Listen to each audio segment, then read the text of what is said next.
صلی علی محمد. السلام علیکم ورحمۃ اللہ وبرکاتہ.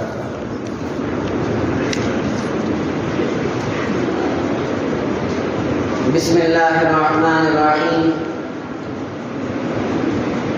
الحمد للہ رب العالمین والصلاة والسلام علی سید المرسلین محمد وآلہ واصحابہ اجمعین. اما بعد اعوذ باللہ من الشیطان الرجیم. بسم اللہ الرحمن الرحیم. یا ایھا الذین آمنوا ادخلوا فی السلم کافۃ ولا تتبعوا خطوات الشیطان انہ لکم عدو مبین. صدق اللہ العظیم. اللہم صل علی سیدنا محمد وعلى آل سيدنا محمد وبارك وسلم. اللهم صل على سيدنا محمد وعلى آل سيدنا محمد وبارك وسلم. اللهم صل على سيدنا محمد وعلى آل سيدنا محمد وبارك وسلم.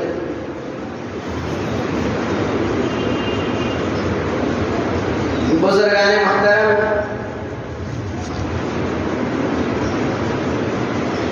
یقینی طور پر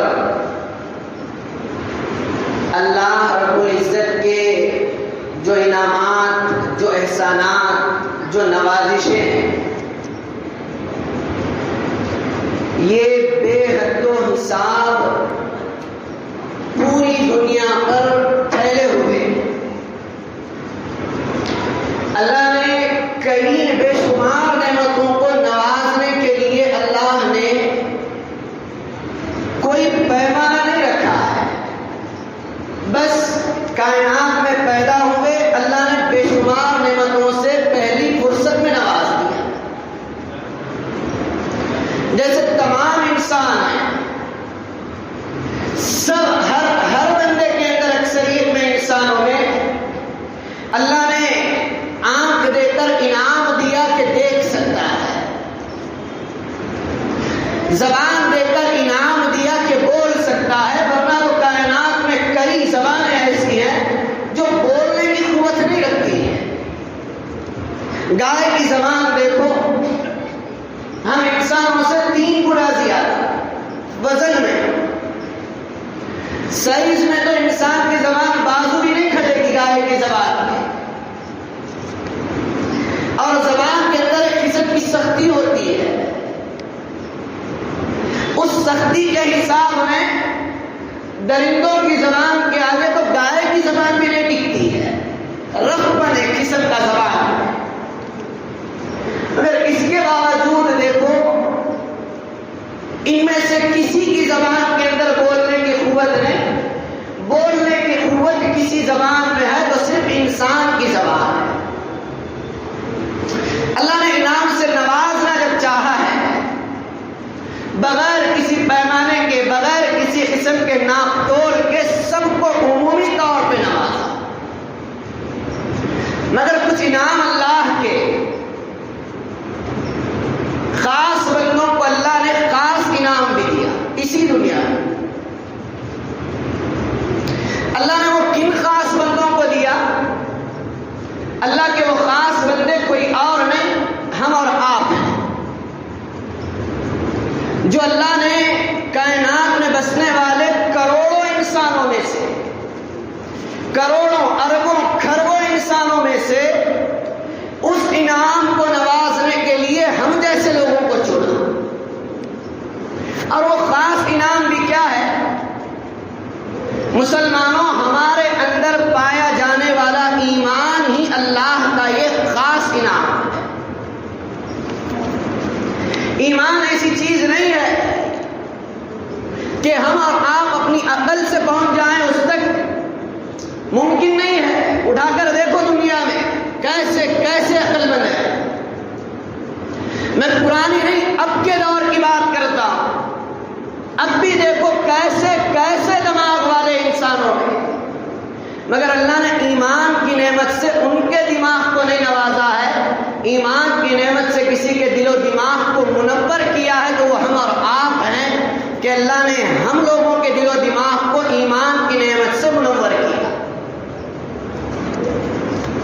اللہ نے قرآن میں احسان بھی جتایا، یمنون علیک ان اسلموا قل لا تمنوا علی اسلامکم، کہ پیغمبر یہ مسلمان کیا سوچتے ہیں، یمنون علیک ان اسلموا، کیا یہ سوچتے ہیں کہ یہ لوگ ایمان لا کر اسلام قبول کر کے پیغمبر پہ احسان کیے ہیں. قل کہہ دو پیغمبر لا تمنوا علی اسلامکم، تمہارے اسلام لانے سے تم نے مجھ پر کوئی احسان نہیں کیا. پیغمبر کی زبان سے اللہ نے کہلوایا، اس کے بعد اعلان کیا ہے بل اللہ یمن علیکم ان ہداکم للایمان، بلکہ اللہ نے مسلمانوں تم پر احسان کیا ہے کہ تمہیں اللہ نے ایمان لانے کی توفیق بخش دی ہے. بڑی چیز ہے، بڑا انعام ہے، سمجھ کر دیکھیں. میرا موضوع یہ نہیں ہے، شروعات میں بات کو جوڑنے کی کوشش کر رہا ہوں اصل مقصد سے. اب آگے بڑھ کر اللہ نے انہی ایمان لانے والے بندوں پر کیا انعام کیا پتہ ہے؟ پہلے یہ بڑا انعام ہے، ایمان جیسی نعمت ہے. آگے چل کر اللہ نے سوچا کہ یہ ایمان والے بندے بھی اگر ان سے کچھ لغزش ہو جائے، ان سے کچھ غلطیاں ہو جائیں، ان سے کچھ جانے انجانے میں بھول کر کچھ گناہ سرزد ہو جائے، تو پھر اللہ نے ان پر اور ایک احسان یہ کیا کہ ان کو ان کی زندگی میں سال میں ایک دفعہ رمضان جیسا مہینہ عطا کر دیا کہ مسلمانوں اگر ہو بھی جائے کوئی غلطی، ہو بھی جائے کوئی گناہ، سرزد ہو گئے ہاتھ سے، تب بھی مایوس ہونے کی ضرورت نہیں. عام دنوں میں توبہ کریں گے قبول ہوگی، مگر سال کے 11 مہینے گزر جائیں تو پھر ہم ایک مہینہ مسلمانوں تم پر ایسا نازل کریں گے، تم پر ایک مہینہ ایسا مہیا کیا جائے گا تم لوگوں کو کہ مسلمانوں امت محمدیہ یہ یاد رکھنا، یہ مہینہ بھی جو ملا ہے تمہیں تمہارے پیغمبر کی شان کے صدقے سے ملا ہے، ورنہ تو یہ مہینہ آدم سے لے کر عیسیٰ علیہ السلام تک کسی نبی کی امت کو کسی نبی کو بھی نہیں ملا. پیغمبر کی شان کے صدقے سے یہ مہینہ مسلمانوں کو ملا. اللہ نے آفر پہ آفر کیا. کیا کیا اللہ نے؟ سب سے بڑی بات اگر دل و دماغ بیدار ہے مسلمانوں کے، اگر مسلمانوں میں سوچنے کی طاقت ہے، اگر مسلمانوں میں کچھ بھی احساس باقی ہے، تو پھر یقین جانو اس سے بڑی بات کوئی نہیں ہے کہ اللہ نے اس مہینے میں قرآن مجید کو نازل کیا. اس کے بعد کیا کیا اللہ نے؟ اس مہینے کے پہلے 10 دن کو رحمت کے عشرہ، پہلے 10 دن. عام دنوں میں بھی اللہ رحیم ہے، اللہ کریم ہے، اللہ رحمان ہے. عام دنوں میں بھی وہ غفار ہے، غفور ہے، ستار ہے، شکور ہے، سب ہے. اس کے باوجود پیغمبر کے صدقے سے امت محمدیہ ہم پر اور آپ پر اللہ نے احسان کیا کیا؟ رمضان دیا، اس میں قرآن دیا، پھر بھی اسپیشل اس رمضان کے شروع کے 10 دن کو رحمت کا بنایا، مکمل رحمت. پھر دوسرے 10 دن کو مکمل مغفرت کے بنایا. پھر تیسرے 10 دن کو مکمل دوزخ سے آزادی کے بنایا. مطلب کیا ہے کہ مسلمانوں اگر ہو جائے غلطیاں توبہ کر لو. پہلے رحمت سے مستفیض ہو جانا اللہ کی،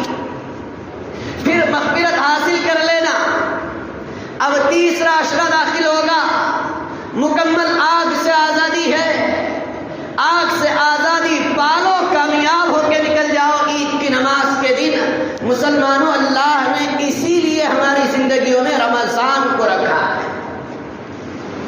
اٹھا کر دیکھو قرآن کیا کہتا ہے قرآن، والذین آمنوا وعملوا الصالحات، 14ویں پارے میں اللہ کہتا ہے کہ جو لوگ ایمان لائے اور عمل صالح کیا، وعملوا الصالحات، نیک کام کیے، سچے مومن رہے۔ نیک کام کیے یہ مطلب نہیں کہ کبھی نماز نہ چھوڑی، یہ مطلب نہیں کہ ہفتے میں ایک دن تہجد پڑھ لیے، یہ مطلب نہیں کہ ہفتے میں ایک دن اشراق اوابین سب پڑھ لیے۔ مطلب یہ ہے کہ سچے مومن رہے۔ والذین آمنوا، جو ایمان لائے، وعملوا الصالحات، اور سچے مومن رہے، اللہ کہتا ہے لنبوئنہم فی الدنیا حسنہ۔ یہ الفاظ کسی اور جگہ کے نہیں، مسلمانوں نہ کسی عالم کے نہ کسی فلسفی کے، یہ الفاظ تمہارے اور ہمارے رب کے پروردگار کے الفاظ ہیں۔ اللہ تاکید کے ساتھ کہتا ہے لنبوئنہم فی الدنیا حسنہ، مسلمانوں ہم ایسے لوگوں کو دنیا میں اچھی زندگی دیں گے، وَلَأَجْرُ الْآخِرَةِ أَكْبَرُ، اور آخرت میں ان کے لیے زبردست اجر بھی ہوگا۔ مسلمانوں پہلے کامیاب تو ہو جاؤ، پہلے سچے پکے مومن تو بن جاؤ۔ رمضان کیوں آیا ہے؟ کہ اللہ کے گودام میں راشن کی کمی تھی کہ 11 مہینے چرے انسان، سب سے زیادہ کھانے والی قوم بھی مسلمان ہے۔ بات صحیح ہے، دوسروں کو دیکھو گوشت کو چھینے کے لیے ڈرتے ہیں کہ کہیں ہاتھ نہ آ جائے۔ مسلمان بنداس ہے، سوچتا ہے وہ دل بھی ہاتھ بھی گوشت سے بنا ہے، اس لیے گوشت نکالو۔ سب سے زیادہ کھانے والی قوم مسلمان، تو کیا اللہ نے سوچا ہوگا کہ 11 مہینے چار لیے، 1 مہینہ اسٹاک خالی ہے، مسلمانوں کو بھوکے مارو، اسٹاک جمع کریں گے پھر عید کے دن سے چالو؟ ایسے ہوا ہے؟ کیا اللہ کی فیکٹریوں میں کمی آئی ہے؟ تو پھر روزے کا مقصد کیا؟ کیا اللہ کے خزانے میں نیند کی کمی آئی ہے؟ تو پھر تراویح کا راتوں کا مقصد کیا آخر؟ مسلمانوں اللہ چاہتا یہی ہے کہ مسلمان اپنے گناہوں سے توبہ کرے، مسلمان اپنی نافرمانیوں سے باز آئے، مسلمان اپنے کرتوت سے واپس پلٹے۔ اللہ چاہتا یہی ہے کہ مسلمان توبہ کرے، سچا پکا مومن بنے۔ یاد رکھنا مسلمان، آج تو ذلیل ہے تو تیرے رب کو بھی یہ پسند نہیں ہے کہ تو زمین میں ذلیل رہے۔ اٹھا کر دیکھو قرآن کو مسلمانوں، قرآن کے نازل ہونے کا مقصد ہی انسانیت کی کامیابی ہے۔ اگر میں یہ الفاظ منبر پر بیٹھ کر جھوٹ کہوں تو پھر تم پکڑو نہ پکڑو، آخرت میں اللہ کو تو جواب دینا ہے۔ اللہ سے پوچھ لو جا کر کہ پروردگار تو نے قرآن کو نازل کیوں کیا؟ کیا مردوں کو ایصال ثواب کرنے کے لیے؟ کیا مسجدوں کے طاقوں میں سجا کر رکھنے کے لیے؟ کیا گھروں میں غلاف بنا کر رکھنے کے لیے؟ کیا پرنٹر کی کمپنیوں کو چلانے کے لیے؟ کیا مسلمانوں شادی میں جہیز میں پہلے بھیجنے کے لیے؟ آخر مقصد کیا قرآن کے نزول کا؟ ہم اور آپ جیسے ادنا انسان، حیثیت کیا ہماری آپ کی؟ کوئی حیثیت نہیں۔ حیثیت سچ میں دیکھنا چاہو ذرا حکومت کی طرف نظر کر کے دیکھو، حکومت تو مسلمان منسٹر کو بھی کوئی حیثیت نہیں دیتی۔ ہم جیسے بے حیثیت انسان کبھی بیکار کوئی کام کرتے ہیں، سوچ کے دیکھو اپنی زندگیوں میں، سچ میں عقل مند بھی ہے، سچ میں پڑھا لکھا بھی ہے، سمجھدار بھی ہے، اللہ نے علم سے بھی نوازا ہے، ایسا بندہ کہ کبھی آپ کو بیکار کام کرتا نظر آیا؟ گپے مارتے ہوٹل کے پاس تو بے حد و حد حساب نوجوان ہے، ذرا جا کے کھنگال کے دیکھو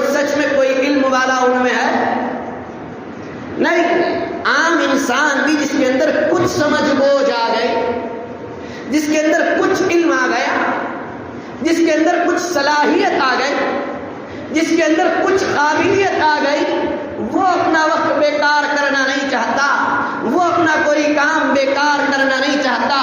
تو ذرا سوچ کے دیکھو مسلمانوں، اللہ رب العزت جو کائنات کا رب ہے، جو کائنات کا پروردگار ہے، جو کائنات بنانے والا بھی ہے، جو کائنات چلانے والا بھی ہے، جو کائنات بنانے والا بھی ہے، جو کائنات سنبھالنے والا بھی ہے، جس کی حکومت و بادشاہت کی کوئی انتہا کبھی نہ تھی، کبھی نہ ہے، نہ کبھی کوئی انتہا رہے گی، ایسا پاورفل بادشاہ ہے مسلمانوں، کیا ایسا بڑا حاکم، ایسا بڑا پروردگار، ایسا پاک پروردگار، ایسا رب العزت ذوالجلال والاکرام کیا بیکار کوئی کام کرے گا؟ بغیر ضرورت کے انسانوں میں قرآن اتار دیا، بیکار ہی ایسے ہی نہیں ہے۔ مقصد ہی قرآن کے نزول کا یہ ہے کہ مسلمانوں کامیاب ہو جاؤ قرآن کو پکڑ کر، مقصد ہی یہی ہے۔ اس کو چھوڑ دیے تو پھر یاد رکھو قرآن کو چھوڑ کر کوئی سچا پکا مسلمان کبھی نہیں بن سکا ہے، اور قرآن کو چھوڑ کر انسانیت کی تاریخ میں کوئی کامیاب بھی کبھی نہیں ہو سکا۔ اٹھا کر دیکھو تاریخ ہماری، حضرت عمر کا زمانہ، میں واقعات نہیں بتا رہا آپ کو، صرف سمجھانا چاہتا ہوں کہ حضرت عمر حضور آئے، دنیا سے پردہ فرما گئے، حضرت ابو بکر تخت خلافت پر بیٹھے، 2 سال تقریباً زندگی پائی حضرت ابو بکر نے مسند خلافت پر۔ ان کے دور میں کیا چلا، پوری امت مسلمہ منتشر ہو گئی، کچھ لوگ اسلام سے ہٹنے کے لیے چلے گئے، کچھ لوگ مسلمانوں کے اندر اختلاف پیدا کرنے کے لیے کھڑے ہو گئے۔ حضرت ابو بکر بھی ابو بکر تھے، نبی کے تربیت یافتہ تھے، تلوار لے کر کھڑے ہو گئے کہ امت مسلمہ کو نبی کے زمانے میں جیسے منظم تھی ویسے منظم کر کے رہے۔ آخر حضرت ابو بکر نے جو عہد کیا، اپنی زندگی کے ان قیمتی 2 سالوں کو امت مسلمہ پر قربان کیا، امت منظم ہو گئی، حضرت ابو بکر کا انتقال ہو گیا، حضرت عمر بیٹھے مسند خلافت پر۔ پھر جو اسلام کا نظام دنیا نے دیکھا ہے کہ مسلمانوں بڑی آسانی سے ہماری اور آپ کی زبانوں سے نکلتا ہے کہ وہ تو عمر تھے، ہم کیا ہیں؟ ذرا سوچ کے دیکھو، عقل بھی ہے ہماری کھوپڑیوں میں یا پھر ہم لوگ پاگل ہیں؟ سمجھ میں نہیں آتا ہے۔ عمر تو عمر ہی تھے، ہمیں جو صاف ماحول ملا ہے یہ ماحول عمر کو نہیں ملا ہے۔ ہم اور آپ میں سے اکثر پیدا ہوئے کس حال میں پیدا ہوئے؟ پیدا ہوتے ہی باپ نے کان میں اذان دی، یہ ماحول ہمیں ملا ہے مسلمانوں، میں جھوٹ نہیں سچ کہہ رہا۔ پیدا ہوئے تھے، باپ اذان دینے کے قابل تھا تو باپ نے دیا یا مؤذن صاحب کو بلا کر اذان دلایا۔ پیدا ہوتے ہی کان میں کیا پڑا ہے؟ اللہ اکبر اللہ اکبر۔ پیدا ہوتے ہی پہلے کان میں آواز گئی ہے اشہد ان لا الہ الا اللہ، اشہد ان لا الہ الا اللہ۔ ذرا عمر کی پیدائش بھی دیکھو، پیدا ہوتے ہی حضرت عمر کو کیا اذان نصیب ہوئی؟ نہیں، جاہلیت کے عالم میں پیدا ہوئے۔ خطاب نے حضرت عمر کے پیدا ہوتے ہی کعبے کے اندر لے کر گھس گئے۔ کیوں؟ کعبے کا دیدار کرانے نہیں، کعبے کے رب کی پہچان کرانے بھی نہیں، کعبے کے اندر موجود 360 بتوں کو بیٹے کی دیدار کرا۔ ہم پیدا ہوئے کان میں اللہ اکبر۔ ایک دور میں عمر بھی پیدا ہوئے تھے، ایسی جاہلیت کہ باپ اذان کیا دیتا، بتوں کا دیدار کرانے لے کے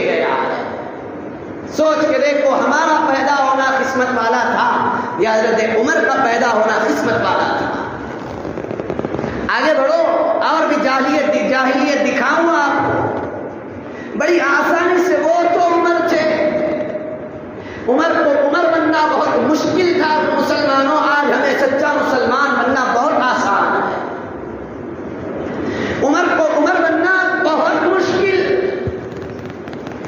ابو بکر کا ابو بکر بننا بہت مشکل تھا. ہم میں سے کوئی ابو بکر ہے تو سچ میں اس کو ابو بکر بننا بہت آسان ہے. عثمان کا عثمان بننا بہت مشکل تھا. ہم میں سے کوئی عثمان ہے تو سچا عثمان بننا بہت آسان ہے. ذرا دیکھو صحابہ کو کس ماحول سے چل کے نکلے ہیں. حضرت عمر ایک اچھے انسان تھے اسلام سے پہلے بھی. حضرت عمر کے بارے میں آتا ہے کہ اسلام سے پہلے بھی حضرت عمر نے کبھی کسی بت کے آگے سجدہ نہیں کیا ہے, سر نہیں جھکایا. اور حضرت عمر ہی کے فضائل میں سے ہے کہ اسلام سے پہلے بھی حضرت عمر نے کبھی شراب کو ہاتھ نہیں لگایا. مگر حضرت عمر کا بچپن دیکھو, کہاں سے نکل کے آئے عمر, کہاں سے. حضرت عمر کے بچپن میں ملتا ہے کہ جو خطاب تھے حضرت عمر کے والد, اپنے گھر میں اپنے بچے کے سامنے شراب باٹل میں بھر کر نہیں, پاکٹ میں بھی نہیں, مٹکے میں بھر کر رکھنے والے انسان تھے. کس میں؟ بنگی بنگی, آسان زبان میں جسے بنگی کہتے ہیں. بنگی میں بھر کر شراب رکھنے والا انسان کون تھا؟ حضرت عمر کے والد تھے. تو پھر شراب زیادہ ہمارے بچوں نے دیکھی ہے یا حضرت عمر نے دیکھی ہے؟ حضرت عمر نے دیکھی ہے. مگر اس کے باوجود جب اسلام آیا مسلمانوں, یقین جانو اسلام کے حکم کو ماننے کے لیے عمر کو ایک لمحہ نہیں پیچھے ہٹنا پڑا, ایک لمحہ نہیں گزرا. آیت اترتی, عمر آمنا سلمنا کہہ کے کھڑے ہوتے پیغمبر کے آگے کہ پیغمبر آیت اتر گئی, بات ختم ہے. چاہے عمر کے جذبات جائیں, چاہے عمر کے بچوں کے جذبات جائیں, چاہے عمر کا باپ جائے بھاڑ میں, عمر کو پرواہ نہیں. عمر کو پرواہ ہے تو بس اللہ اور اس کے رسول کی پرواہ ہے. مسلمانوں, یہی چیز کی کمی ہم میں اور حضرت عمر میں. یہ پلس پوائنٹ عمر میں تھا, یہ مائنس پوائنٹ ہم میں پیدا ہوا. اور اسی لیے ہم لوگ ذلت کا کیا اندازہ لگائے جس کا حد و حساب ہونے. مسلمان آج اتنے ذلیل ہیں, کسی بھی پلیٹ فارم میں دیکھ, کسی ایسے نہیں ہے کہ میں ان پڑھ یا آپ ان پڑھ. ہو سکتا ہے آپ بھی پڑھے لکھے, اللہ کا فضل ہے کہ اس نے مجھے بھی علم سے نوازا ہے. دکھاؤ کسی ایک پلیٹ فارم, کوئی ایک میدان ایسا جہاں مسلمانوں کے وقار کو سلام کیا جاتا ہو. نہیں, مسلمانوں کے وقار کو جوتی سے مارا ہی جاتا ہے ہر جگہ. اور ایسا ہوا بھی کیوں پتہ ہے؟ اس لیے کہ مسلمانوں کامیابی اللہ نے جس میں بتائی ہے وہاں سے کامیابی کو چھوڑ کر کہیں اور تم اور ہم تلاش کر رہے ہیں. میں نے ابھی آیت پڑھی کہ اللہ نے کیا کہا, والذین آمنوا وعملوا الصالحات لنبوئنہم فی الدنیا حسنہ. اللہ کہتا ہے کہ مسلمانوں تم میں سے جو ایمان لائے اور نیک اعمال کیے, وعملوا الصالحات, اللہ پکا وعدہ کرتا ہے لنبوئنہم فی الدنیا حسنہ. ایک بات اچھی طرح یاد رکھیں, اللہ نے لنبوئنہم فی الدنیا حسنہ میں جس پاور اور جس سختی کے ساتھ بیان کیا ہے, میں یہ سختی آپ کو اردو میں نہیں سمجھا سکتا. یہ بات تو پکی ہے, ہر زبان کا ایک الگ الگ انداز ہوتا ہے. آپ الفاظ کا تو ترجمہ کر سکتے ہیں, انداز کا ترجمہ کبھی نہیں کر سکتے. موٹی مثال دوں آپ کو، ہماری دکنی زبان میں کوئی سختی کو بتانا چاہے کیا کہتا ہے؟ کتے کو مارے جیسا مار، بولتا ہے نہیں بولتا؟ سختی ہے بات میں ایک دم پاور ہے، ڈانٹ ہے، کتے کو مارے جیسا مار ہے دم بات میں۔ اس کا ترجمہ کرو انگریزی میں، دیکھیں الفاظ تو پھیر دو گے، دکنی زبان میں جو پاور اس بات کا ہے، یہ پاور ٹرانسفر کر کے دکھا نہیں ہو سکتا۔ ہر زبان کے اپنے اپنے انداز ہیں، ہر زبان کے اپنے اپنے قاعدے قانون ہیں۔ آپ الفاظ کا تو ترجمہ نکال دو گے، انداز کا اور پاور کا اور حیثیت کا ترجمہ کبھی نہیں نکال سکتے۔ اسی لیے میں بار بار کہہ رہا ہوں لَنُبَوِّئَنَّهُمْ فِي الدُّنْيَا حَسَنَةً، اللہ کیا کہتا ہے؟ ہم ضرور بھی ضرور ایسے لوگوں کو دنیا میں بہترین زندگی دیں گے۔ حد سے زیادہ اردو میں اس کا یہی ترجمہ ہے، مگر اللہ نے جس سختی کو بیان کیا ہے اس وعدے کو پیش کرتے ہوئے، میں وہ بیان نہیں کر سکتا، الفاظ نہیں ہے اردو کے پاس ایسے۔ اللہ کہتا ہے ایمان بھی لائے، نیک اعمال بھی کیے، یعنی سچے مسلمان بھی رہے، اللہ کا وعدہ ہے لَنُبَوِّئَنَّهُمْ فِي الدُّنْيَا حَسَنَةً، مسلمانوں اللہ نے مسلمانوں سے وعدہ کیا ہے کہ تمہیں دنیا میں بہترین زندگی ملے گی۔ یہ بہترین زندگی کیا ہے؟ یہ کہاں سے معلوم کریں گے؟ آؤ 14ویں پارے سے 4ویں پارے کی طرف، وہاں اللہ بہترین زندگی کا ترجمہ کرتا ہے وَلَا تَخَافُوا وَلَا تَحْزَنُوا، مسلمانوں ڈرو بھی نہیں، غم بھی نہ کرو، وَأَنْتُمُ الْأَعْلَوْنَ إِن كُنتُم مُؤْمِنِينَ، اگر تم مومن رہو گے تو کائنات میں تم ہی سربلند رہو گے۔ یہ بہترین زندگی، پیسہ مل جائے یہ بہترین زندگی نہیں، صحت مل جائے یہ بھی بہترین زندگی نہیں۔ بہترین زندگی کیا؟ وَأَنْتُمُ الْأَعْلَوْنَ، تم ہی سربلند رہو گے۔ حکومتوں کے پاس تم مطالبات لے کے کیا جاؤ؟ حکومتیں تمہارے قدموں پر پڑے رہے، یہ ہے ترجمہ وَأَنْتُمُ الْأَعْلَوْنَ کا۔ ایسی زندگی اللہ دے گا کب؟ ان کنتم مؤمنین، اگر مومن رہو۔ اگر مومن نہیں تو پھر اس زندگی کے خواب بھی نہ دیکھو جو زندگی ہمارے بزرگ گزار چکے۔ مسلمانوں یقین جانو، میں بات بدل رہا ہوں، توبہ کرو، گناہوں سے واپس آؤ اسلام کی طرف۔ یقین جانو پھر ہمیں پرانی کامیابیاں آج بھی منتظر ہیں، ہماری جیسے ہمارے سے پہلے لوگوں کی منتظر تھی۔ چھوڑ کے جاؤ، جانا چاہتے ہو تو جاؤ، مسلمانوں کوئی تمہیں روکنے والا نہیں ہے۔ 70 سال سے جوتیاں کھائے ہو، کیا یہ جوتیاں بس نہیں ہے؟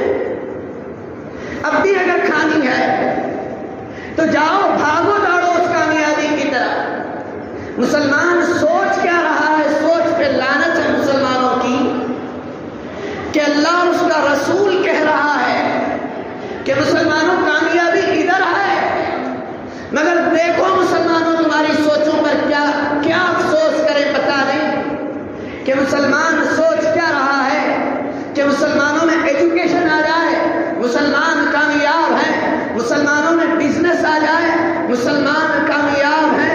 یہ تو تم اب سوچ رہے ہو، ذرا آزادی سے پہلے چلے جاؤ، ملک میں کسی قوم کی یونیورسٹیاں تھیں تو مسلمانوں کی تھی، اٹھا کر دیکھو تاریخ۔ یہ کافر یونیورسٹی اب بنا رہا ہے۔ علی گڑھ مسلم یونیورسٹی بنائی کس نے؟ مسلمان نے بنائی۔ اس زمانے میں پشاور یونیورسٹی جو ہندوستان میں تھا بنایا کس نے؟ مسلمان نے بنایا۔ جامعہ ملیہ کس نے بنایا؟ مسلمان نے بنایا۔ ذرا تھوکو ان لوگوں کے منہ پر کہ اگر مسلمان ان پڑھ ہوتا تو آج سے 70 سال پہلے جبکہ صرف مدارس کا تصور تھا،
بازار مسلمانوں کے دل پتہ بھی ہے آپ؟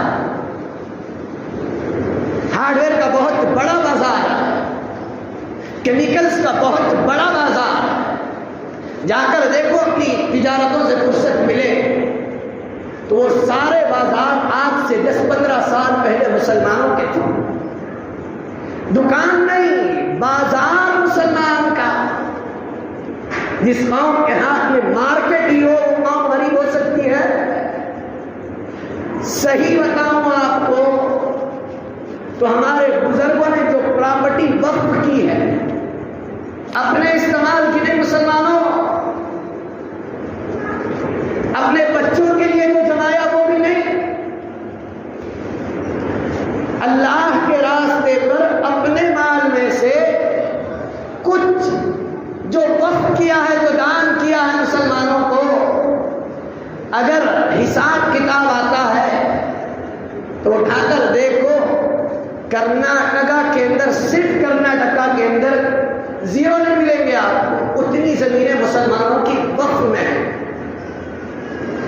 جس کے وقف میں اتنی زمینیں ہوں وہ قوم غریب ہے تو پھر بولنے والا تو پکا پاگل ہے۔ ہماری قوم کو ایک پروپیگنڈے میں ڈالا گیا اور ہماری بےہودہ قوم بھی ایسی ہے کہ ہر پروپیگنڈے کو سلام کرتی ہے، چیخنے والے چیختے ہیں کہ پروپیگنڈا جھوٹا ہے، اور کلمہ پڑھنے سے زیادہ یقین کرتی۔ بات میری بدل رہی ہے مسلمانوں، تمہاری حیثیت تھی ایک زمانے میں، شروع سے مالدار تھے، شروع سے علم والے تھے، اور اب کوئی کہتا ہے کہ مسلمانوں ایجوکیشن میں کامیابی ہے تو سارے مسلمان ایجوکیشن کی طرف، مسلمانوں بزنس میں کامیابی ہے تو سارے مسلمان بزنس کی طرف، بزنس کی طرف بھی کیا جائے، ادھر سے پڑھ کے ادھر جا کے نوکر بنے، بزنس پکڑتے تو کچھ شان رہی، تجارت پکڑتے، دکان پکڑتے، مارکیٹ پر قبضہ کرتے، کچھ شان رہتی، ادھر سے پڑے ادھر نوکر بنے، کوئی عزت ہے نہیں۔ مسلمانوں ہوش کے ناخن، کامیابی اللہ نے ان چیزوں میں رکھی ہی نہیں ہے جن چیزوں کی طرف ہم اور آپ آج جا رہے ہیں۔ میں ایک مثال دے کر اپنی بات ختم کر لوں کہ اللہ نے کامیابی چھپائی تو کس نے؟ اٹھا کر دیکھو یہی قرآن جو لاکھوں میں پڑھا ہے، اٹھا کر دیکھو وہی قرآن جس پر ہم اور آپ ایمان رکھتے ہیں، اٹھا کر دیکھو کیا لکھا ہے۔ اللہ نے اس قرآن کے اندر شروع سے لے کر آخر تک، ممکن ہے آپ میں علماء بھی موجود ہوں، حفاظ بھی موجود ہوں، ابھی تراویح چلی ہے کہ آپ میں سے کسی کے کانوں میں گزرا بار بار ایک لفظ بنی اسرائیل، بنی اسرائیل، ہر پارے میں تقریباً بنی اسرائیل، حضرت موسیٰ، تقریباً شروع سے لے کر آخر تک پورے قرآن میں اللہ نے اتنا کسی قوم کا ذکر نہیں کیا جتنا بنی اسرائیل کا ذکر کیا، اور پورے قرآن میں اتنا کسی نبی کا نام نہیں آیا جتنا حضرت موسیٰ کا نام آیا۔ ذرا سوچا آپ نے؟ قریب آتے تو نہ سوچتے؟ واہ مسلمانوں، میں آج بھی چیلنج کے ساتھ کہتا ہوں، ہم میں سے کئی نوجوان ایسے ہیں جو 30 پار کر گئے مگر آج تک ان کے ہاتھوں کو قرآن چھونا نصیب نہیں ہوا ہے۔ کئی ہم میں سے کئی ایسے ہیں جو 40-50 کراس کر رہے ہیں، آج تک ان کی آنکھوں کو قرآن کے الفاظ کو دیکھنا نصیب نہیں ہوا ہے۔ ہم میں سے کئی تو ایسے ہیں جو قبر کے گڑھے پر بیٹھے ہوئے ہیں، اس حالت میں بھی انہیں قرآن کے الفاظ کو اپنی زبان سے ادا کرنے کی سعادت نہیں ملی۔ چلو کچھ توفیق ملی ہے تو وہ انگریزی میں پڑھ رہے ہیں یا کنڑ میں پڑھ رہے ہیں۔ کیا یہ بات صحیح نہیں ہے؟ کیا میں غلط بول رہا ہوں؟ یا پھر ایسے تو نہیں ہے کہ میں زمین سے آیا اور پہلے آسمان کے فرشتے ہوں؟ ایسے تو نہیں ہے۔ میں جس شہر کا، آپ بھی اسی شہر کے، ممکن ہے ماحول کو میں کم آپ زیادہ دیکھ رہے ہوں. بتاؤ ہمارے نوجوانوں میں سے کتنے نوجوان ایسے ہیں جنہیں قرآن کو چھونا نصیب نہیں ہوا ہے. قرآن سے اتنی دور کوئی قوم ہے اسے چھینا تک نصیب نہیں. وہ قوم قرآن پاک سے کیا سبق حاصل کرے گی؟ مسلمانوں یاد رکھو، جب تک قرآن کے قریب نہیں آؤ گے تمہیں کامیابی کا راستہ بھی نہیں ملے گا. نہیں نظر آئے گا کامیابی کا راستہ. الجھتے رہو گے کافروں کے نخروں کے سامنے، گمراہ ہوتے رہو گے ان کے ایجنٹوں کے سامنے. وہ تمہیں غریب کہیں گے، تم مان لو گے کہ تم غریب ہو. وہ تمہیں ان پڑھ کہیں گے، تم مان لو گے کہ تم ان پڑھ ہو. ایسے ہی رہو گے اگر قرآن کے قریب نہیں آؤ گے. آ کر دیکھو آنکھیں وہاں پر، تمہیں نظر آئے گا کہ تمہاری قوم کے اندر کتنا علم ہے. تمہیں نظر آئے گا کہ تمہاری قوم کے اندر کتنی مالی طاقت ہے. تمہیں نظر آئے گا کہ تمہاری قوم میں کیسے کیسے بیپاری موجود ہے. ذرا تاریخ کو پڑھ کے دیکھ مسلمان. جس ٹیکنالوجی پر تم ناز کر رہا ہے اس ٹیکنالوجی کے بانی مسلمان ہیں. جس آپریشن پر ڈاکٹر ناز کرتے ہیں، ان ڈاکٹر اگر مسلمان ہیں تو کلمے کی قسم دے کر پوچھو کہ ڈاکٹری پر، سرجری پر سب سے پہلی کتاب کون لکھا ہے؟ سب سے پہلی کتاب ابو عیسیٰ نام کا مسلمان لکھا ہے. جسم کو کاٹنے کا تصور تک نہیں. ایسے دور میں ایک مسلمان بندہ اٹھ کر جراحت کے فن پر ایک کتاب لکھی، آپریشن کے سبجیکٹ پر ایک کتاب لکھی. وہی کتاب آج تک رہنما ہے. ڈاکٹروں کو جو پڑھا دے وہ قوم کا بندہ ان پڑھ ہو سکتا ہے؟ نہیں ہو سکتا. مسلمانوں تم نے دیکھا نہیں ہے، یہ صحیح بات ہے. تم نے آنکھیں کھولی نہیں ہے، صحیح بات یہ ہے. ورنہ اٹھا کر دیکھو، تمہیں ہر پن میں تمہیں ماہر ہماری قوم کا پہلے بھی آج بھی. قریب میں جاؤ کچھ سال پیچھے، یہی ہماری ریاست میں بھی انہی لوگوں کی حکومت. ایک نوجوان ملا، انجینئر تھا. اس نے کیا پلان دیا حکومت کو کہ آپ یہ پلان لیں گے تو پھر گاڑیاں پانی پر چلیں گی. کون سے پانی پر؟ ڈسٹلڈ واٹر جسے بولتے ہیں، جو ایسڈ کی بیٹری کی اندر ڈالا جاتا ہے پانی، ڈسٹلڈ واٹر. اس پانی پر گاڑیاں چلیں. میں نے آنکھوں سے دیکھا ہے. اس نوجوان آیا تھا ہمارے گھر کا. اگر ڈسٹلڈ واٹر پر گاڑی چلتی ہے تو اس نے آفر کیے تھے کہ لوگوں کو سٹی پولوشن فری ملے گی، دھواں نہیں نکلے گا، پولوشن فری سٹی ہوگی. پھر اس کے علاوہ کیا ہوگا؟ پیٹرول کا ریٹ سستا ہوگا. اگر پیٹرول کا ریٹ گر گیا تو پھر ممکن ہے پوری جگہ پر مہنگائی کنٹرول میں آئے. اتنا اچھا آفر تھا ہمارے مسلمان. اگر حکومت پاس کر دیتی تو پھر فائدہ کس کا تھا؟ حکومت کا. عام سی بات ہے، فائدہ حکومت کا تھا. پاس کیوں نہیں کیا پتا ہے؟ کہ بنانے والا مسلمان ہے. اس کی فائل آفس کے مین ٹیبل تک پہنچنے نہیں دی ان لوگوں نے. پاس کیا کرتے؟ ٹیبل تک پہنچنے نہیں دی فائل. کیوں؟ کہ مسلمان ہے. مگر قوم مسلمانوں کو مایوس ہونے کی ضرورت نہیں. بل پاس ٹیبل میں فائل پاس نہیں ہوئی وہ الگ چیز ہے، مگر وہ کاریگر تو ہمارا اپنا بھائی ہے، وہ انجینئر تو ہمارا اپنا بھائی ہے، اس فن کا ایکسپرٹ تو ہمارا اپنا بھائی ہے. مسلمانوں آنکھیں کھولو اپنی، دیکھو کہ حالات کیا ہے، تمہارے اندر قابلیتیں کیا ہیں.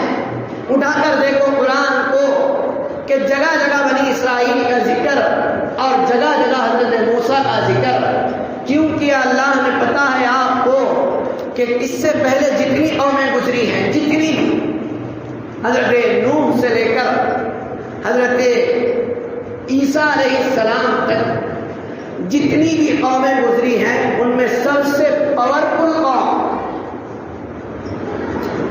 ہیلتھ کے حساب سے بھی، ویلتھ کے حساب سے، پیسہ بھی، حکومت بھی، ایجوکیشن، ایسی کوئی قوم گزری ہے تو وہ بنی اسرائیل ہے۔ اگر اٹھا کر دیکھو تاریخ، قرآن ہی نے کئی جگہ 19ویں پارے میں، 9ویں پارے میں، 25ویں پارے میں کئی جگہ ذکر کیا ہے، 8ویں پارے میں کئی جگہ ذکر کیا قرآن نے اس منظر کا کہ کیا دیکھ رہی ہے دنیا کہ جو دولت مند بھی ہے، جو پڑھا لکھا بھی ہے، جو قابلیت والا بھی ہے، وہ ڈوب رہا ہے۔ جس کے پاس نہ دولت ہے، نہ کوئی ظاہری اسباب نہیں، وہ موسیٰ دجلہ پار کر کے نکل رہا۔ دنیا نے دیکھا ہے یہ منظر۔ اس زمانے میں علم کسے کہتے تھے وہ لوگ؟ جادو کو علم کہتے تھے۔ جادو ہی ان کے پاس سب سے بہترین ایجوکیشن تھا، اور جادو بنی اسرائیل میں فرعون کی قوم میں کوٹ کوٹ کر بھرا تھا۔ جب کوئی انسان مقابلے میں آتا ہے، سب سے پہلے وہی چیز ڈالتا ہے جو چیز اس کے پاس اہمیت رکھتی ہے۔ اٹھا کر دیکھو 9ویں پارے میں ذکر کرتے ہیں حضرت موسیٰ کا اور فرعون کا جب آمنا سامنا ہو گیا تو ادھر سے فرعون نے کہا کہ موسیٰ ایسی بات ہے تو چل مقابلہ کر لیں۔ حضرت موسیٰ بھی تیار تھے، مقابلے کی بات ہے۔ انبیاء کبھی پیچھے ہٹنے والی قوم نہیں ہے، جیسے انبیاء پیچھے نہیں ہٹتے، ان کے سچے وفادار بھی پیچھے نہیں ہٹتے ہیں، مقابلے کی پیشکش نہیں کرتے۔ اگر آ جائے مقابلہ تو پیٹ دکھانا تو ان کی فطرت میں نہیں ہے، ان کے خون میں نہیں ہے۔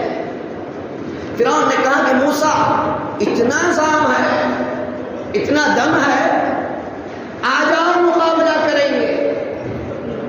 تو حضرت موسیٰ نے بھی مان لیا۔ مقابلے میں پہلا حربہ جو استعمال کیا فرعون نے، جادوگروں کو بلایا، جادوگروں نے جمع ہو کر کیا کیا، اپنے ہاتھ کی لاٹھیاں ڈال دی۔ میں آیت پڑھ کر اگر ترجمہ کروں گا وقت پکڑ جائے گا، اس لیے خلاصہ بتا کر گزر رہا ہوں۔ اٹھا کر دیکھیں قرآن میں موجود ہے، اگر پڑھنے کی ہمت اور سمجھنے کی سکت ہے اٹھا کر دیکھیں خدا کی آیات کو کہ اللہ نے کیا نازل کیا ہے، کن الفاظ سے نازل کیا ہے، کیسا انداز اللہ نے استعمال کیا ہے کہ مسلمانوں عقل دنگ رہ جاتی ہے۔ یقین ہو جاتا ہے کہ اگر کامیابی ہے تو اللہ اور اس کے رسول کے راستے پر ہے۔ دنیا جہاں کامیابی تلاش کر رہی ہے، نہ یہاں کامیابی ہے، نہ کامیابی کے اسباب ہیں۔ دیکھو قرآن میں اللہ نے کہا حضرت موسیٰ کو کہ حضرت موسیٰ نے فوراً اللہ سے بات کی کہ پروردگار انہوں نے اسے ڈالے ہیں اور وہ سام بن کر حضرت موسیٰ پر پڑا۔ تو حضرت موسیٰ پریشان ہوئے۔ اللہ نے فوراً وحی وَأَوْحَيْنَا إِلَىٰ مُوسَىٰ أَنْ أَلْقِ عَصَاكَ، یہ آیت ہے۔ اللہ نے حضرت موسیٰ کی طرف وحی کی کہ موسیٰ ڈرو نہیں، تمہارے ہاتھ میں جو عصا ہے، ان القی عصاک، تم اپنا عصا بھی ڈالو۔ حضرت موسیٰ نے ڈالا عصا، ہوا کیا؟ حضرت موسیٰ کا عصا، ان کے عصے سانپ بنے تھے، حضرت موسیٰ کا عصا اژدھا بنا، سارے سانپوں کو نگل گیا حضرت موسیٰ کے عصے میں۔ مفسرین فرماتے ہیں کہ مسلمانوں آ جاؤ اگر سیدھے راستے پر، تو پھر کافروں کی ساری چالیں ایسے ہی ختم ہو جائیں گی جیسے موسیٰ کے عصے کے سامنے کافروں کی چالیں ختم۔ آنا ہے نا، یہ بڑی بات ہے۔ آتے نہیں ہمارے مسلمان، آج بیان کر کے چلا جاؤں، میں صحیح بات کہوں تو ہمارے خاندان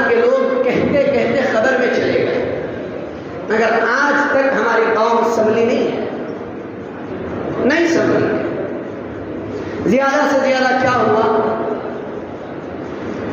پہلے سر میں ٹوپیاں کم تھیں، اب ٹوپیاں زیادہ آ گئی، مگر اس سے بڑا بے ڈھنگا پن اب پیدا ہو گیا۔ پہلے بال سب کے ڈھنگ والے تھے، مگر آج ہماری قوم کی حالت دیکھو، سب کے بال الفاظ نہیں اتنے بے ڈھنگ کے۔ ہماری قوم نے مزاج اتنا بگاڑا ہے کہ ایک دفعہ میں حجام کے پاس گیا، جا کر ٹوپی نکالا، حجامت کرنی تھی، مجھ سے پوچھا اس نے کیا کروں؟ میں نے کہا 2 نمبر مارو پورے سر۔ مجھے جھنجھوڑ کر پوچھ رہا ہے سچ میں؟ یعنی مسلمانوں کی حالت ایسی ہے کہ اب ان میں صحیح طریقے کی کٹنگ کا رواج ہی نہیں۔ ایک بار میں اپنے بھانجے کو بھیجا کہ جاؤ کرا کے آؤ، میرا بھانجا واپس آ گیا کہ ماما یا تو فون کرنا ہے یا تو خود آنا ہے، اس کے بغیر 2 نمبر پورے سر پر مارنے کے لیے تیار نہیں ہے۔ واہ مسلمانوں، حجام بھی مسلمان، محلہ بھی مسلمان، کہت تو یہ مسجد کا پڑوسی ہے۔ ایسی مسلمانی چلنے والی نہیں ہے۔ ٹوپی بڑھ گئی، نکل گئی تو بھی فرق نہیں تھا۔ کس نے کہا کہ ٹوپی کے بغیر نماز نہیں؟ نہ پہنتا ٹوپی میرے بھائی صحیح تھا، مگر حضور کے دشمنوں والی کٹنگ تو تیرے سر پر زائد نہ تھی۔ حضور کے دشمنوں والی کٹنگ تو اپنے سر پہ سجاتا، یہ تو تیرے ایمان کی غیرت نہیں کہتی تھی؟ اٹھا کر دیکھو تاریخ کو، ایک شخص نے حضور کا خط پھاڑ دیا، ایک شخص تاریخ میں، پیغمبر نے خط بھیجے، سب نے خط پڑھ کر یا تو اسلام لائے یا تو رکھ دیے، مگر ایک شخص تھا جس کا نام فیروز تھا۔ اگر کسی کا نام فیروز ہے تو ناراض نہ ہو، میں حقیقت دکھا رہا ہوں۔ حضور کے دشمنوں سے ایک زمانے میں یہ امت کتنی نفرت کرتی تھی، یہ بتا رہا ہوں کہ جس نے حضور پاک کا خط مبارک پھاڑا ہے، امت نے صدیوں تک اپنے بچوں کو فیروز کا نام نہیں رکھا ہے۔ تاریخ اٹھا کر دیکھو، جس نے حضور کا خط پھاڑ دیا اس کا نام ہم اپنی نسل میں شامل نہیں کریں گے۔ یہ تھی ایمانی غیرت۔ اب کہاں ہے؟ حضور کا دشمن کٹنگ کرائے، ادھر حضور کا غلام نقل کر کے چلے۔ واہ صاحب، ایسی اطاعت سے یقین جانو قیامت تک بھی ہم کامیاب ہونے والے نہیں ہیں۔ واپس آؤ، لوٹ آؤ جہاں سے چلے ہو۔ کیا تمہیں اور ہمیں قرآن کی بات پہ یقین نہیں ہے؟ کیا حضور کے وعدے پر بھی شک ہے مسلمانوں؟ کیا تمہیں اپنے نبی کی بات پہ بھروسہ نہیں؟ مکے والوں کو بھروسہ نہیں تھا، کیا آج کا مسلمان بھی مکے والوں کی طرح ہو گیا؟ بھروسہ کر کے دیکھو پیغمبر کی بات کا، بھروسہ کر کے دیکھو قرآن کے الفاظ کا، تم سوچو گے نہیں اس درجے کی کامیابی ملے گی۔ حضرت عمر کو دیکھو، حضرت عمر کا دور ہے، گزر رہے تھے حضرت عمر ساتھیوں کے ساتھ میں، ایک گھاٹی آئی، حضرت عمر جماعت سے الگ ہوئے، اسے پر ہاتھ رکھا، پیشانی ایسے رکھ کر حضرت عمر رونے لگے۔ حضرت عمر کے ہاتھ میں ایسا لے کر ٹیک لیا۔ حضرت عمر کچھ دیر کھڑے، پیچھے سے ساتھی گئے، دیکھتے کیا ہے کہ امیر المؤمنین ایسے ہاتھ مار کر پیشانی لگا کر رو رہا ہے۔ پریشان ہوئے ساتھی، امیر المؤمنین ہے مسلمان، سوچ کے دیکھ آدھی دنیا کا بادشاہ ہے، 4 گلی کا مالک نہیں، اور 30 پارٹی کی سیٹ کا مالک نہیں، 20,000 مربع میل کا حاکم ہے، جس کی آرمی کا حساب لگاؤ گن نہیں سکو گے، ایسی فوج کا بادشاہ ہے۔ ایسا عمر کھڑے ہو کر رو رہا ہے۔ ساتھی گئے، دیکھا امیر المؤمنین رو رہے، ساتھی نے کندھے پر ہاتھ رکھ کے ہلایا کہ امیر المؤمنین پہلے رونے کی وجہ تو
ورنہ سچی مسلمانی تو مسلمانوں خدا کی قسم ہمیں نہیں ہے. اگر سچی مسلمانی ہوتی تو پھر یقین جانو اللہ کبھی ہمیں اتنا ذلیل نہیں کرتا، اتنا ذلیل نہیں کرتا.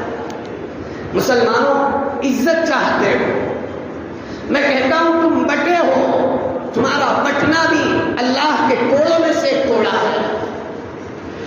تمہاری جو بکھراہٹ ہے کہ کچھ اس میں کچھ ادھر کچھ ادھر، یہ بھی اللہ کے کوڑوں میں سے ایک کوڑا ہے. تم فرمانبردار بن جاؤ. ارے عرب کے جاہل متحد ہوئے ہیں، عرب کے جاہل جو چھوٹی بات پہ تلوار کھینچتے، ایسے لوگ بھائی بن کے زندگی گزار لیے سچی مسلمانی کے صدقے. تو پھر کیا سچی مسلمانی کے صدقے ہماری جماعت میں اتحاد نہیں آئے گا؟ آئے گا. یہ منتشر ہونا بھی ایک کوڑا ہے. توبہ کرو، سچے مسلمان بنو. یاد رکھو مشکل کام ہرگز نہیں ہے. اسلام مشکل نہیں ہے، اسلام سے ہٹنا یہ مشکل ہے. موقع ملے کبھی تو بتاؤں گا آپ کو، جو انسانی فطرت ہے وہی اسلام ہے، جو انسانی فطرت نہیں وہ اسلام بھی نہیں، اور جو اسلام نہیں ہے وہ اسلامی فطرت بھی نہیں ہے. عورت اندر رہے گی، مرد کمائے گا، یہی فطری تقاضا ہے. چلو مسلمانوں کے لیے کچھ سخت الفاظ لیتے ہو. مسلمان دقیانوسی ہیں، پرانے ہیں. جو اینکر یہ کہہ رہے ہیں، ذرا یہ اپنے باپ دادا کی ہسٹری پڑھ کے دیکھیں. ان کی دادی کماتی تھی یا دادا کماتا تھا؟ نہیں، ہندوستانی فطرت بھی یہی ہے. دادی بیٹھتی تھی، دادا کماتا تھا. یہی اسلام. مسلمانوں موقع ملے تو کبھی کہوں گا کہ جو اصل فطرت ہے یہی اسلام ہے. تم اسلام کی طرف آؤ، کامیابیاں بھی ملیں گی. یاد رکھو یہ جو آخر اللہ نے چلایا ہے، توبہ کرو، سچی توبہ کرو. اللہ معاف کرنے تیار ہے، بہت معاف کرنے تیار ہے. اگر یہ چانس چھوٹ گئی تو پھر معافی بھی ملنے والی نہیں ہے. اللہ اتنا بے غیرت بھی نہیں ہے کہ مسلمانوں مار پہ مار، ادھر حکم پہ مارتے رہے لا، ادھر سب کچھ کرتے رہے منمانیاں. مر گئے، اب لے کے چلے گئے حضور کی شفاعت. کیا سمجھا ہے شفاعت کو؟ ہمارے دادا کی پراپرٹی ہے؟ نہیں. کئی لوگ ایسے ہیں، حدیث میں آتا ہے آخر میں ایک زمانہ آئے گا. حدیث کہتی ہے، حدیث کے الفاظ میں اردو ترجمہ کر رہا ہوں، حدیث سنا کے ترجمہ کرو، وقت پکڑے گا. حدیث کا مفہوم ہے کہ آخر میں ایک زمانہ آئے گا، لوگ مسلمان پیدا ہوں گے، مسلمان نہیں، نعوذ باللہ کافر مریں گے. اس کی شرح میں محدثین لکھتے ہیں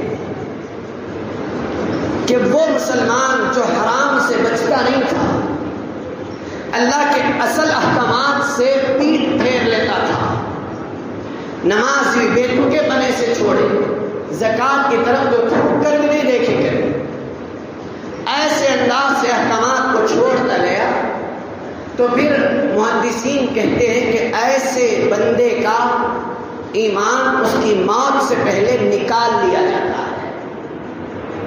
حدیث یہی کہتی ہے کہ پیدا تو مسلمان ہوں گے مگر مریں گے کافر. یاد رکھو مسلمان ہاتھ سے دفنا دے تو یہ ضروری نہیں کہ مرنے والا بھی مسلمان تھا. اصل مسئلہ بتاؤں آپ، کوئی مر گیا تو یہ اصل قانون یہی ہے کہ ہاتھ سے اس کے لیے اچھے جملے کہہ سکو تو کہو، نہیں تو زبان بند رکھو. یہ اصل قانون ہے. اس کے ساتھ ایک اصل قانون ہے، کیا؟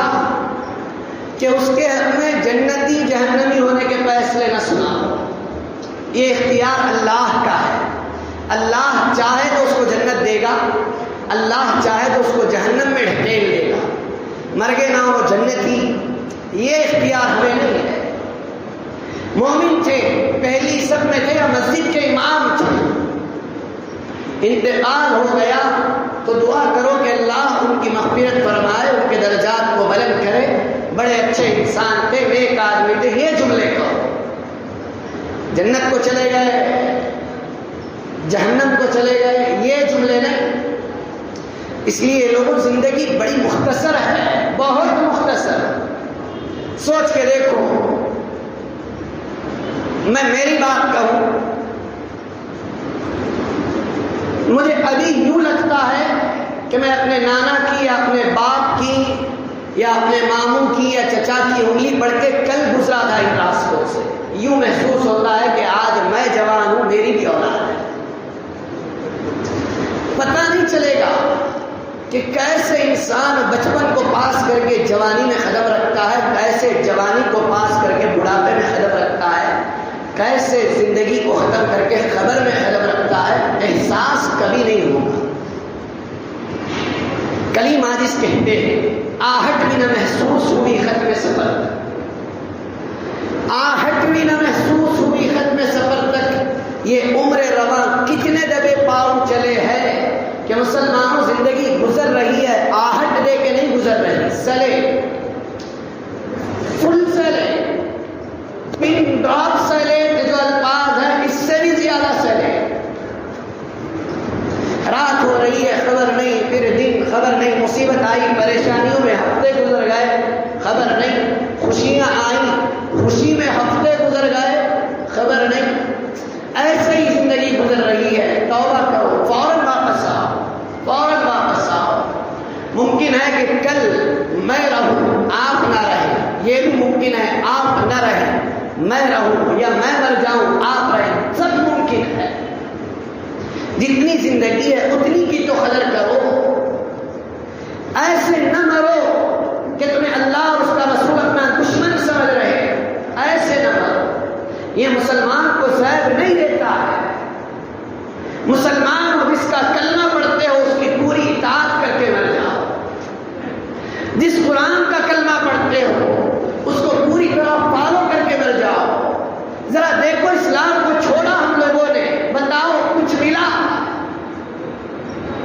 ہمارے کتنے بھائی ایسے ہیں جنہوں نے چہروں سے داڑیاں ہٹا دی؟ ذرا پوچھ پوچھ کے دیکھو، نبی کی اتنی عظیم سنت کو آپ نے چھوڑا، کیا آپ کو اس سنت کو ٹھکرانے پر دنیا نے کچھ انعام دیا ہے؟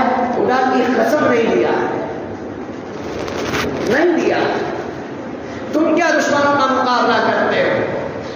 دشمنوں کو تو قریب سے ہم نے دیکھا، ان دشمنوں کے نرغے میں بھی ہمیں وہاں عزت ملی، تو مسجد کے محراب پر بیٹھ کر کہہ رہا ہوں اسی داڑھی کی بنیاد پہ عزت ملی ہے، ورنہ تو ادھر ہم نے عام مسلمانوں کو جھٹکے کھا کے گزرتے دیکھا۔ وہاں بھی اللہ نے عزت دی تو خدا کی قسم داڑھی اور جھبے کی بنیاد پر ہی عزت ملی ہے۔ عزت وہ نہیں ہے جو ہم اور آپ سمجھ رہے ہیں، عزت وہ ہے جو اللہ دیتا ہے۔ مسلمانوں لوٹ آؤ، 70 سال گزرے ہیں، اب بھی اگر ہوش میں نہیں آؤ گے، یقین جانو میں رہوں نہ رہوں الگ بات ہے، یہ الفاظ تو سچے ہیں، اب بھی اگر مسلمان بیدار نہ ہوئے تو ہندوستان میں گھر بنانا تو بہت دور، ہماری نسلوں کو ہندوستان میں قبر بنانے کی بھی جگہ نہیں۔ حالات اتنے سنگ تنگ ہوتے جا رہے ہیں، تم ادھر بیٹھ کے کیا سوچ سکتے ہو، دیکھ بھی کیا سکتے ہو؟ ذرا نیشنل لیول پر مسلمان مسلم کمیونٹی کے حالات دیکھو۔ ہندوستان کی کتنی اسمبلیاں ایسی ہیں جہاں سے مسلمانوں کو پاک کیا جا چکا ہے۔ آسام کی اسمبلی کتنے تھے مسلمان، ایک ایک کر کے پاک۔ اتر پردیش کی اسمبلی ایک ایک کر کے پاک۔ کرناٹک کی اسمبلی اٹھا کر دیکھو، ایک 30 سال پہلے کا ریکارڈ کہ کتنے مسلمان تھے ملے مسلمانوں کو، چاہے وہ کسی بھی پارٹی سے ہو، اگر مسلم سیٹ تھی۔ اگر اب کہاں ہے؟ 5-6 سال کے علاوہ کوئی نظر آنے والا نہیں۔ اب آگے چلو، ایک پیشین گوئی کر دوں، بات کو ختم کروں۔ یہ الزام نہ دینا کہ مولانا سیاسی بات بیان میں کر رہے ہیں، مسلمانوں سیاسی نہیں، تمہاری زندگی کی بات ہے۔ کیا تمہیں کوئی نیوز پیپر والا میڈیا بتائے گا یہ الفاظ آپ کو؟ ہمارے نام کا جو ریزرویشن تھا یہ ہٹا دیا گیا، ہٹ گیا ریزرویشن۔ جو سیٹیں اسمبلی میں ملتی ہیں، قانون دانوں سے، لائروں سے پوچھ کے دیکھو آپ، وہ سیٹیں بھی اس ریزرویشن کو دیکھ کر ملتی ہیں۔ اب 4% جو ریزرویشن کا ہٹا تو مطلب کیا ہے کہ آنے والے اسمبلی انتخابات میں مسلمانوں کو ایک سیٹ بھی ملنے والی نہیں ہے۔ کہاں ڈال دیے؟ B2 کے زمرے میں 10% دے دیے۔ وہ زمرہ بھی کوئی زمرہ ہے جہاں سے کوئی الیکشن ہی نہیں لڑ سکتا۔ مسلمانوں کافر بڑا مکار ہے، بولے تو تم اور ہم بنے ہوئے ہیں۔ یہی کہہ رہا ہوں، لوٹ آؤ اسلام کی طرف، لوٹ آؤ۔ اللہ معاف کرنے آج بھی تیار ہے، کل بھی تیار تھا، مگر یاد رکھو جب پکڑ لے گا نہیں تب معافی ملنے والی نہیں ہے۔ ایک چھوٹا واقعہ سنو۔ بہلول دانا ایک بڑے بزرگ گزرے ہارون رشید کے زمانے میں۔ بہلول دانا عجیب انسان تھے، مجذوب بزرگ تھے، گزر رہے تھے، جنگل میں رہنے والا آدمی ہے۔ ایک زمانے پر ہارون رشید کو دیکھا، ہارون رشید نے بہلول کو دیکھا کہ بہلول دانا بازار میں بیٹھے ہوئے ہیں۔ ہارون رشید نے پوچھا، بہلول تمہارا بازار میں کام کیا ہے؟ یا تو مسجد میں نظر آتے، یا جنگل ویرانے میں نظر آتے، یا گھر میں نظر آتے۔ بہلول تمہارا بازار میں کام کیا ہے؟ تو بہلول دانا کہنے لگے کہ ہارون، بندوں کو منا رہا ہوں کہ اللہ کی بات مان لے۔ پھر ہارون نے پوچھا، بہلول بندے مانے؟ بہلول جواب دیتے ہیں کہ ہارون بار بار منا رہا ہوں کہ مان لو اللہ کی بات، مگر بندے ماننے تیار نہیں ہیں۔ پھر کچھ عرصہ گزرا، وہی بہلول قبرستان میں نظر آئے۔ ہارون نے پوچھا، بہلول جنگل میں تھے، ویرانے میں تھے، بازار میں تھے، گھر میں تھے، مسجد میں تھے، سمجھ میں آئے، قبرستان میں کیا مردوں سے مذاق ہے؟ بہلول جواب دینے لگے کہ ہارون مردوں سے مذاق نہیں، اب بھی ادھر سیٹلمنٹ کرا رہا ہوں، اللہ سے کہہ رہا ہوں کہ اللہ بندوں کی مان لے، معاف کر دے۔ اب ہارون نے پوچھا، بہلول جواب کیا ملا؟ سامنے سے بہلول جواب دیتے ہیں کہ ہارون بندے تو مانتے ہیں، اللہ نہیں مان رہا، پکڑ لے گا تو چلے گی نہیں، سانس بند ہو جائے گی، اصل آنکھ کھل جائے گی، چلنے والا نہیں ہے۔ چاہے کتنی بڑی حیثیت کا انسان زندگی گزار رہے ہو، ذرا اپنی نسلوں کی زندگی کی طرف اور اپنی آخرت کی زندگی کی طرف نظر کر لو، احتیاط سے گزارو، اسلام کے ایک ایک حکم پہ عمل کرو۔ یہ نہ پوچھو علماء سے سوال کہ مولوی صاحب پورا اسلام ٹوپی پر، کیا پورا اسلام ٹکنے سے اوپر لباس پہننے پر ہی، کیا پورا اسلام داڑھی پر؟ تو میں بھی پوچھتا ہوں میرے بھائی، کیا پوری دنیا تمہیں داڑھی کٹانے کو ملی ہے؟ داڑھی کاٹ گئے، پرائم منسٹر بن گئے، ایسا ہوا ہے؟ گھاٹے کا سودا کیوں کرتے ہو؟ سودا کیا ہے، پاور کا، فائدے کا سودا کرو۔ اپنے دم پہ رہو، اپنے ریلیجین کے ساتھ رہو، اپنے حق کے ساتھ رہو، غفلت اور لاپرواہی کی زندگی سے باز آؤ مسلمان۔ اسلام تمہیں محنت کی طرف بلاتا ہے، بیٹھنے کی طرف نہیں بلاتا ہے۔ اسلام تمہیں کوشش کی طرف بلاتا ہے، سستی اسلام میں پسندیدہ نہیں ہے۔ تم نے اسلام کو دیکھا نہیں ہے، دیکھا نہیں ہے اسلام کو۔ پہلوان بھی مسلمان تھے، بہت زمانے تک، چاہوں تو نام بتا سکتا ہوں جس کو آج تک وہ دنیا ہرا نہیں سکی ہے، مسلمان پہلوان۔ نہیں مسلمانوں، اسلام کی طرف آؤ، بڑی حسین زندگی ہے، بڑی مزے کی زندگی ہے۔ بڑی رونق والی زندگی ہے، آؤ اسلام کی طرف۔ اللہ نے رمضان بھیجا، خاص راتیں بھیجی، قرآن کی تلاوت کرو، قرآن کے قریب آؤ، اسلام سے قریب آؤ، توبہ کرو کہ آج کے بعد گناہ کی طرف نہیں جائیں گے۔ اپنے کام سے کام رکھو، گناہ کی طرف جانا کیوں پڑتا ہے؟ کام ہو گیا، دھندا ہو گیا، جاؤ گھر، جلدی سو جاؤ، فجر کو آؤ مسجد۔ خامخواہ جگو گے تو گناہ ہوں گے، خامخواہ ہوٹل کی طرف کیوں جائے مسلمان؟ کام ہو گیا تو گھر کو جاؤ، ہوٹل کی طرف کیوں؟ کام ہو گیا، گھر کے کام بھی ہو گئے، بیوی بچوں سے بات بھی ہو گئی، خاموش سو جاؤ بھائی۔ یہ موبائل میں گپے چاٹنگ کیوں؟ سو جاؤ، وقت پہ کام کرو، وقت کی پابندی کے ساتھ زندگی گزارو، یہی اسلامی زندگی ہے۔ وقت کو چھوڑ کر چلو گے، اسلامی مزاج نہیں ہے۔